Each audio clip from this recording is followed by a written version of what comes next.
Ouh là là, on va parler de quoi? On va parler de la Catamount, la chaussure de Brooks, hein, la chaussure de Brooks que j'ai portée pendant tout le Tough Topanga, du début jusqu'à la fin, enfin quasiment. Salut! On va parler de quoi aujourd'hui? On va parler De ça. C'est quoi ça, les amis? C'est la Catamount. La Catamount, c'est la nouvelle chaussure de trail running de Brooks. Et, eh bien, c'est une petite bombe. Pourquoi c'est une petite bombe? Parce que c'est une chaussure qui est légère, qui est confortable, qui est amortissante, qui est dynamique. Pour moi, cette chaussure, elle n'a que des qualités. Alors, il y a un point qui est intéressant, c'est que Brooks la destine à 100 miles. Point final.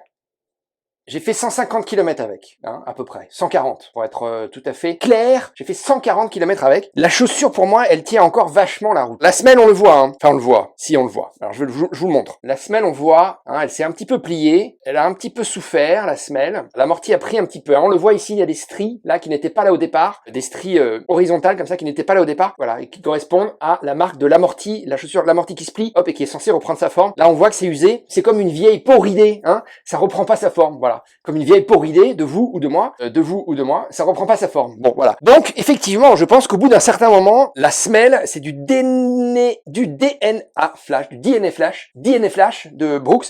Bon, je vais mettre ça sur la plaque de gaz. Ma copine n'est pas là, elle va rien dire. Regardez, hop, un petit diet root beer. Voilà. Oui, qu'est-ce que je dis à propos de cette semelle? Moi, je sais plus. J'ai perdu le fil de mes idées de mon texte. Bon, en tout cas, oui, c'est-à-dire que effectivement pourquoi je veux dire le DNA? Ça veut rien dire le DNA, le DNA, parce que c'est ADN en français, DNA, DNA en anglais. Du coup, c'est un petit peu ADN, DNA, c'est même pas à l'envers en fait. Hein, c'est bon. Donc bref, l'ADN flash, non, le DNA flash, c'est le nom de la semelle. On le voit là, regardez. Hop, DNA, là sous mon doigt là. Là. DNA flash, le DNA flash, oui, c'est-à-dire que c'est un super matériau. Effectivement, c'est un petit peu fragile. Donc, une chaussure comme ça, vous l'achetez pour faire un 100 miles. Alors, du coup, c'est une chaussure à garder en compétition. C'est une chaussure pour faire de la compétition. Moi, j'ai fait toute la compétition virtuelle du Tough Topanga. Le Tough Topanga. J'ai pas fini premier. J'ai dû finir troisième. Je sais pas, on n'a pas eu le classement, en fait. On a eu le classement du gars qui a gagné. Enfin, on a eu le classement des mecs qui ont fait le 10 bornes. On a le classement en temps, si vous voulez, de tous les participants. Mais ceux qui ont participé au Vert Monster, la compétition Vert Monster, c'est-à-dire qu'il fallait le faire au moins 5 fois, voire plus, dans la fenêtre des 12 jours. Moi, je l'ai fait 20 fois. Et il y a un mec, il a fait 28 fois. Voilà. Bon, lui, il m'a battu. Puis il y en a un qui l'a fait 27 fois. Donc il m'a battu aussi. Après, je sais pas, je pense que c'est moi, donc j'ai fait 3, mais je suis pas certain. Et puis encore une fois, je suis pas certain, je sais même pas le nombre de participants. Bon bref, j'ai pas gagné le truc, c'est pas grave, j'ai fait une autre vidéo sur cette question. C'est pas le sujet de cette petite vidéo. Le sujet de cette petite vidéo, c'est la Catamount de Brooks, qui est pour moi une chaussure exceptionnelle à tout point de vue. Voilà, encore une fois, hein, légère, confortable, dynamique, amortissante. Moi j'ai les pieds larges, ici là, hein. Ça m'a pas du tout gêné, ça m'a pas du tout serré, donc super confortable. Il a fait très chaud, super respirante. Bon par contre c'est hyper salissant, hein. C'est hyper salissant, hein, regardez. Par contre c'est un truc, faut pas aimer que la chaussure elle reste blanche, hein. Vous voyez, 140 bornes. La chaussure, bon. Alors vous pouvez pas me dire, ah mais 140 bornes, le mec il a testé la chaussure, 140 bornes c'est pas beaucoup. Ah oui mec, mais de toute façon c'est une chaussure pour faire 165 km. Donc de toute façon, si c'est suffisant pour pouvoir, et puis d'une manière générale, hein, c'est quand même suffisant pour avoir une très très bonne opinion, un premier jugement sur une chaussure. Surtout quand on est un coureur expérimenté, 150 bornes, 140 bornes, ça va, on commence à bien sentir la chaussure hein, quand même. Donc, alors, reprenons point par point. Hein. La tige, très respirante. Le look super sympa, moi j'ai adoré que ce soit blanc, ça m'a fait plaisir de la salir. Après il y en a, forcément, ça va vous dégoûter un petit peu parce que je pense qu'en plus, le blanc c'est quand même extrêmement salissant. Vous allez beau avoir la frotter avec la brosse une fois rentré à la maison, ça retrouvera pas son éclat du début. Bon, mais c'est pas grave, hein, c'est pas grave. Ça lui donne un petit côté terrain, je sais pas comment dire. Enfin voilà, ça prouve que vous l'avez utilisé. Moi, ça m'a pas gêné. Je trouve juste qu'elle a un look hyper sympa. Je trouve que le blanc et le bleu clair, c'est super. C'est pas des coloris qu'on voit régulièrement sur des chaussures de course à pied. Donc au niveau du look, j'ai adoré. Au niveau du confort, j'ai adoré. La petite guêtre derrière, j'ai pas essayé la guêtre. Alors j'ai pas essayé la guêtre. Pourquoi? Parce que j'ai pas reçu de guêtre Brooks avec la chaussure. Je suis pas sûr d'ailleurs que Brooks fasse des petites guêtres comme ça. J'imagine que oui, hein. Ce serait de la logique s'ils mettent un petit velcro, c'est que ils doivent aussi produire les guêtres. Si jamais ils n'en produisent pas, je sais par expérience que la guêtre Altra, les petites guêtres Altra,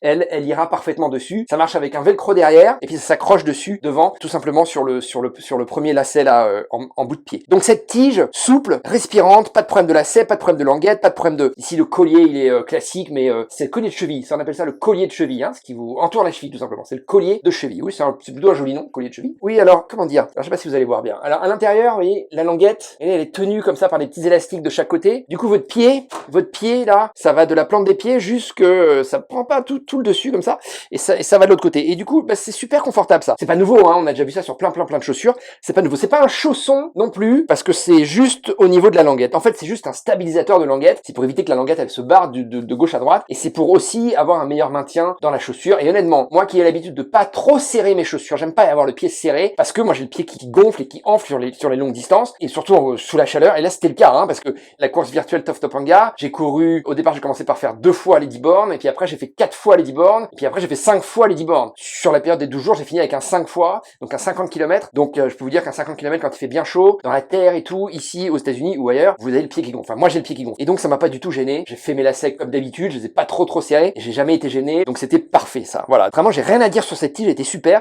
Au niveau de la protection devant, on voit hein, il y a une petite fine pellicule de plastique. Bon, c'est assez léger. Et encore une fois, hein, c'est une chaussure pour aller vite, hein. C'est pas une chaussure pour traîner les pattes et se prendre les pieds dans les rochers. Si vous prenez un gros bloc sur le devant du pied, c'est sûr que ça peut faire mal. Cela dit, je crois que ça m'est arrivé et honnêtement, ça fait le job, hein. Cette petite pellicule de plastique, elle est fine, mais ça fait le job et c'est tout à fait suffisant. Donc au niveau de la tige, j'ai vraiment rien à dire de négatif, c'est parfait. La semelle, j'ai aussi adoré, hein. Le seul point négatif, c'est que ça résiste pas dans le temps. Voilà, c'est que c'est effectivement pour 100 balles. À mon avis, c'est pour un peu plus que 100 balles. Je pense que la chaussure, elle peut être légitimement portée sans aucun souci, sans aucune crainte sur 200 miles ou plus, hein.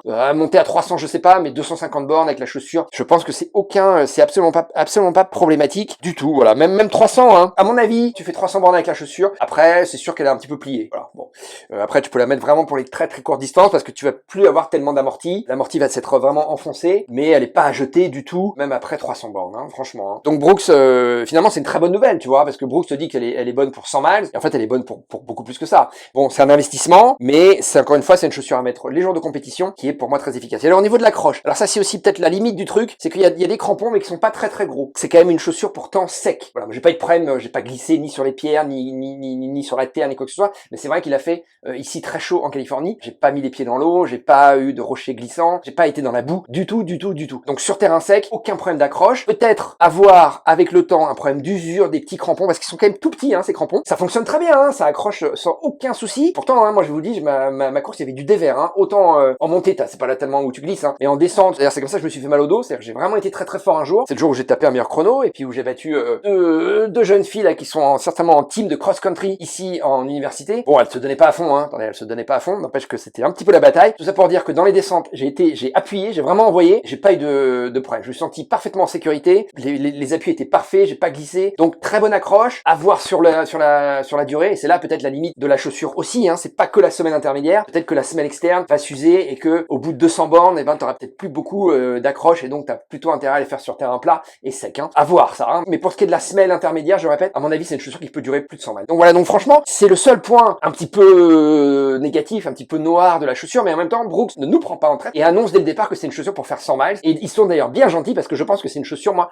pour faire beaucoup plus que 100 miles, je dirais même 200 miles, 300 km, je pense que c'est tout à fait jouable. Et pour ceux qui vont dire, mais attends, 200 miles, ça fait pas 300 km, eh ben, je vais répondre que non, effectivement, 200 miles, ça fait pas 300 km, 100 miles, ça fait 160 km, donc 200 miles, ça fait, allez, 320 km à peu près, hein, vous pouvez vérifier, mais je pense que je suis pas trop, je dois pas trop me tromper. Voilà, la semelle de propreté, bah, tu peux pas l'enlever, en fait, hein. Elle est collée, bon, de toute façon, elle est très fine. Genre, à la limite, tu peux l'arracher, hein. Pour ceux qui ont des semelles orthopédiques, tu peux l'arracher, et puis elle est juste collée un peu à l'arrière. Tu l'arraches, tu mets tes semelles orthopédiques, y a pas de problème. Voilà, donc la Catamount, allez-y, vraiment, sans crainte. Si vous cherchez une chaussure légère, de compétition, pour aller vite sur des terrains cassants, pas non plus,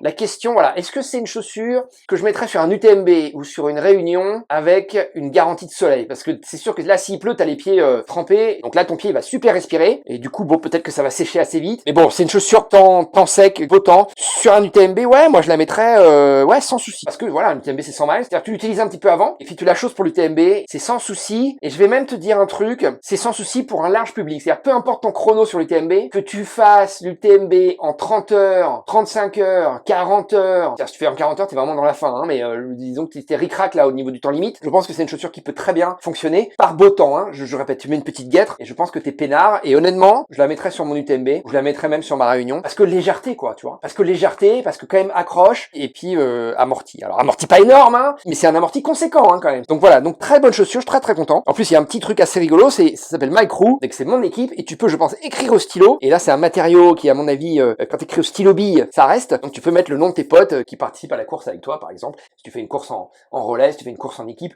ou tu mets le nom de ta copine ou le nom de ton chien, ça te fait plaisir. J'ai adoré cette pompe. Voilà. Je le dis, hein, je suis en général assez cash avec les chaussures. Il y a toujours des points négatifs, des points positifs. Là, le point positif, franchement, je le vois pas trop, tu vois. Je vois pas trop le point positif, le point négatif, je le vois pas trop. C'est ça, j'ai dit le point positif. Non, c'est plein de points positifs. Je vois pas le point négatif. Je vois pas trop le point négatif. Si ce n'est que la chaussure s'use vite, hein. Si tu cherches une chaussure. Non mais essaye de dire si tu cherches une chaussure. C'est pas évident, hein. Si tu cherches une chaussure pour te faire plaisir, en course, en compétition, si tu es un habitué de Brooks, si t'aimes bien la marque de Seattle, hein, nord-ouest des États-Unis. Et c'est une marque voilà, je termine juste là-dessus. C'est une marque, à mon avis, qui est un peu sous-estimée. Voilà, c'est une marque qui dépense pas d'énormes sommes en promo, en marketing. Et c'est une marque incroyable. C'est une marque qui, pour moi, c'est toujours des sans faute. J'ai pas de souvenir, et pourtant, ça fait longtemps, hein, que je connais la marque. J'ai pas de souvenir d'une chaussure où je me suis dit, ah ouais, là, franchement, bof. Non. Brooks, pour moi, c'est toujours super. C'est une valeur sûre, tu vois. C'est une valeur sûre. C'est une marque, tu seras jamais déçu. Non, mais c'est vrai, hein. Je pense que c'est ça. Je pense que c'est sa force. Mais il y a d'autres marques comme ça, hein. Moi, j'en ai une qui me vient en tête, par exemple, c'est Mizuno. Pareil. Mizuno, pareil, un peu underground, dépense pas énormément d'argent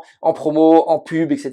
C'est pas forcément au courant. Mais du coup, Mizuno a son cœur de coureurs qui les suivent parce que les mecs sont pas déçus, parce que c'est de la vraie qualité. Et ben, Brooks, c'est pareil. Mizuno au Japon, Brooks, États-Unis. Pour moi, je les mettrais un petit peu sur le même plan, tu vois. C'est parfois un petit peu sous-estimé, souvent par les gens qui connaissent pas très bien le running, hein. Ils sont attirés par des marques beaucoup plus flash. Mais quand on a chaussé des Brooks et quand on a l'habitude un petit peu d'essayer un peu toutes les marques, et ben Brooks, pour moi, c'est vraiment, elle est vraiment en top de liste. Brooks, pour moi, c'est une marque, c'est sans faute. Et cette Catamount, elle est encore plus sans faute. La plaque, ah oui, alors juste un petit truc là, hein. La plaque là ici, c'est la rock plate, hein. Ça s'appelle une rock plate, c'est-à-dire que ça permet, hop, d'éviter de vous rentrer des cailloux pointus, de vous rentrer des bouts de bois, de vous rentrer des trucs, ça vous protège le pied. Et ben, ça fait le job, c'est pareil. Alors après, on sait jamais, hein. Je sais pas si j'ai particulièrement posé le pied sur des rochers hyper pointus ou des bouts de bois qui m'auraient traversé la plante des pieds. Je sais pas, mais en tout cas, j'ai rien senti. Et donc, je pars du principe que ça a fait le job. Voilà. Brooks Catamount, allez voir le test parce que je rentre un petit peu dans le détail avec le prix, le poids, le drop, tout ça. J'allais dire le dénivelé. Non, le drop. Ouais, le dénivelé entre là et là. Tu vois, il y a du dénivelé là. Allez, voilà.